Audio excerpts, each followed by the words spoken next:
What's up, everybody? It's waba, and I actually just recorded this video, but I realized I did it in the wrong mode, and I'm going to record it again because you would have not seen half of what I was talking about. So anyway, Cold Snap, where are we at right now? This is the Cold Snap Trickster build.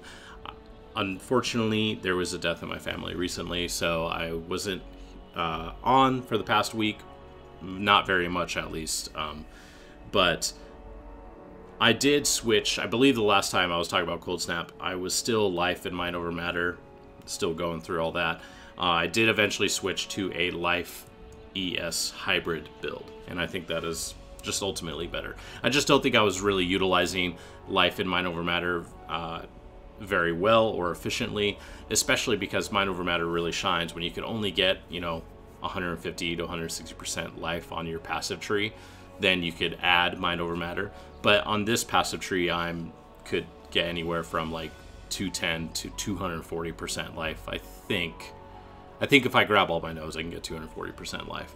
So there's just plenty of life on my passive tree, so it doesn't really make good use of it. And then on top of that, I was using Mask of the Stitch Demon, which I know I was like pretty hyped about. But unfortunately, the downside on Mask of the Stitch Demon, where your intelligence no longer provides benefits to additional mana or maximum mana, it just hits mind over matter way too hard. So it didn't really make sense, in all honesty. So I don't know. I just kind of dropped that. I did eventually pick up a Zeal's Amplifier, which is pretty good. There's only a couple of issues with it, like if you run over, and this is, I may be recapping some stuff I've talked about in previous videos. This is just in case you're just finding this video. But Zeal's Amplifier, pretty good. It just sucks whenever you're in a map like a Desecrated Ground map, and you know you're traversing through it, or maybe you have to do a little bit of backtracking, or you just haven't taken any hits recently, then obviously the chaos damage is going to hit your life, which does suck, but it's not really too big of a deal. But you could easily die from it, especially if you do a Katarina mission and you're not paying attention. So keep that in mind for hardcore players. But yeah, I did go to Life ES Hybrid. I changed my gear around. I got as much chaos resistance as I could get. Defensively, this build is pretty strong. I'm near about 9k effective health, and I think around level 95 I could be closer to 11k as long as I get gear with as much ES and life on it as possible, and yeah, go from there. There's also the option of dropping, you know, as right now I'm Swift Killer, and I could eventually grab Escape Artist to do some cool stuff with that. I will go into that a little bit more later on, but for right now, yeah, that's where we're at with this. As for damage, the damage is feeling pretty good. There's a couple things I could do to increase my damage. First, I can straight away go and get a 6-link. That would increase my damage substantially. I could also get a Shaper chest piece, which I'm actually trying to craft and link one right now, which is right here. You could get +1 active skill gems. This being 6-linked with +1 active skill gems would obviously be pretty good as well. And then the last thing, which is something that I originally had planned on, was using the double corrupt in the Val Temple and getting, you know, a +1 +2 double corrupt, or you know, just honestly anything. And there's a lot of places on my build where I could still get either more damage or more quality of life. For example, I could double corrupted Zeri Steps. I could get more defense out of it. I could get more offense out of it, or I could go with an Uber Lab enchant, which would give me more quality of life, being like attack and cast speed if I've killed recently, which would be pretty good. Also on your glove slot, you can get +1 Frenzy Charge. You can get life corrupted. I think this is definitely a good slot for double corrupting.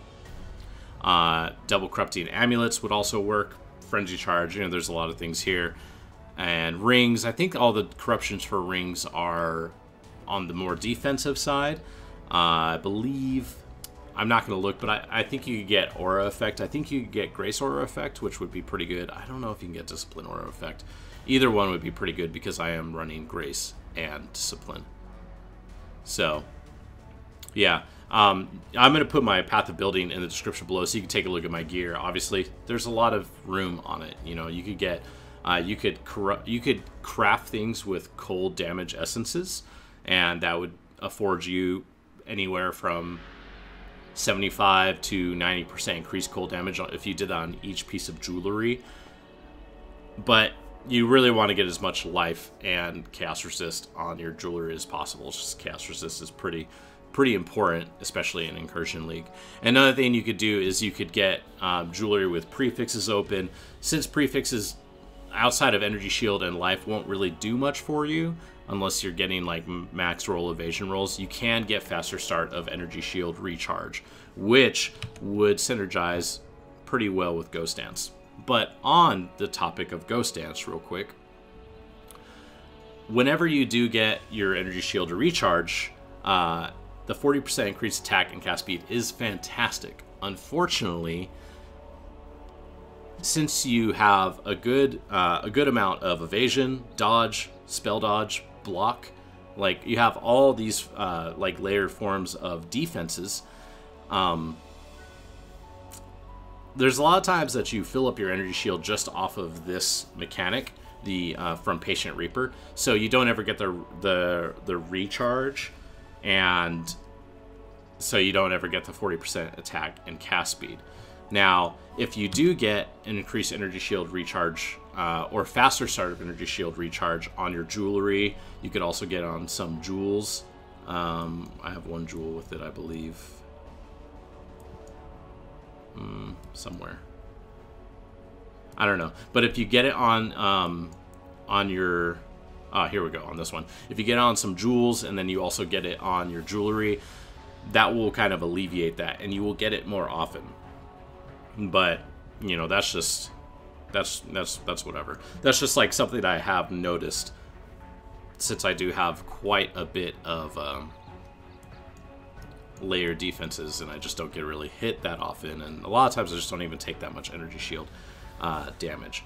So that's that.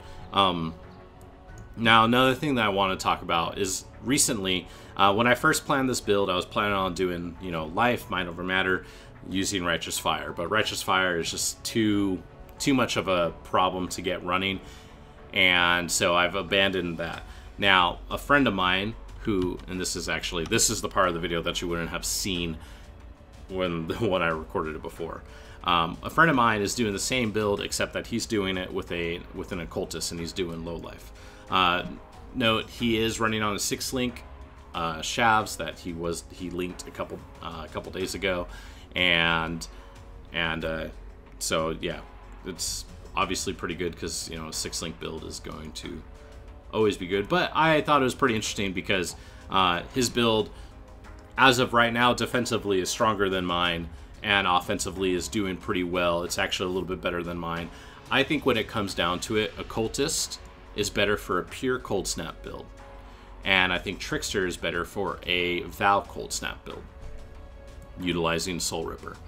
So, but Pain Attunement is obviously really good for Cold Snap and any damage or any spell in general. So the damage is going to be a little bit better on this, and defensively this will be better versus most trash mobs in the game. I mean, he really does trivialize all the map encounters, at least for non-bosses. So this is actually like pretty good. Actually, I think he doesn't do that. His tree is actually like this. I'll fix this. He does pick up one AoE cluster. I don't have any AoE clusters on my tree. I just use Zeal's Amplifier. So, you know, this is just, you know, another way you could do Cold Snap. Like I said, this is a little bit better for pure Cold Snap, and then Trickster is just better for Vow Cold Snap. Mostly because you get 20% increased skill effect duration, and on my tree, I actually come all the way down here and grab Exceptional Performance. But for him, he just grabs Potency of Will, and then he grabs all the curse nodes. One thing that he does do on his tree, which I think is really good, and it uses, I'm pretty sure Essence Surge is very rarely picked up because it's in a weird spot in the passive tree, but with an Intuitive Leap right here, he's able to pick up Essence Surge and Hexmaster. You could maybe argue how good this ultimately is. It does save, in his scenario, it does save him like about 4 or 5 points. Realistically, I don't know. It's a really good use of Intuitive Leap, but you know, you could also easily get other jewels, and you could get, you know, like the jewel that I have, that's 6% faster start of Energy Shield recharge. Get 2 of those, and you're practically at the value of Intuitive Leap or of Essence Surge. But Hexmaster is also pretty good. Gives you a lot of area effect of your curses. And yeah. So, I don't know. I just wanted to talk about Cold Snap a little bit. Let you know what some other people are doing. Oh, another thing. This is another thing. So, Trickster, obviously, I pick up Swift Killer in my passive tree. Where are we at? Right. And like I said, I've been thinking about grabbing Escape Artist and maybe doing something with like a full evasion chess piece and just utilizing that. But I'm thinking about dropping Swift Killer because my friend who is also playing Cold Snap is operating perfectly fine, just maintaining his frenzy charges with Cold Snap. And there's even something you could do with grabbing Overcharge over here that would help it a little bit more if you really felt the need to. So if he's not getting any frenzy charge generation from his Ascendancy, there might be no reason for me to have frenzy charge generation for my Ascendancy. So maybe I could utilize something like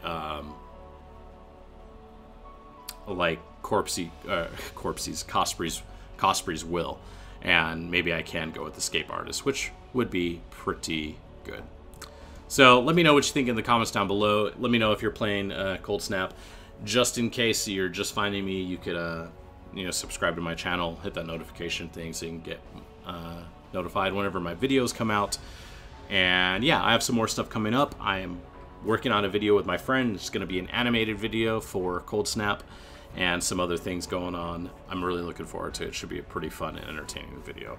Kind of back to my roots, if you will, if you've seen my Poison Arrow video or my Siege Ballista video. It's going to be pretty cool.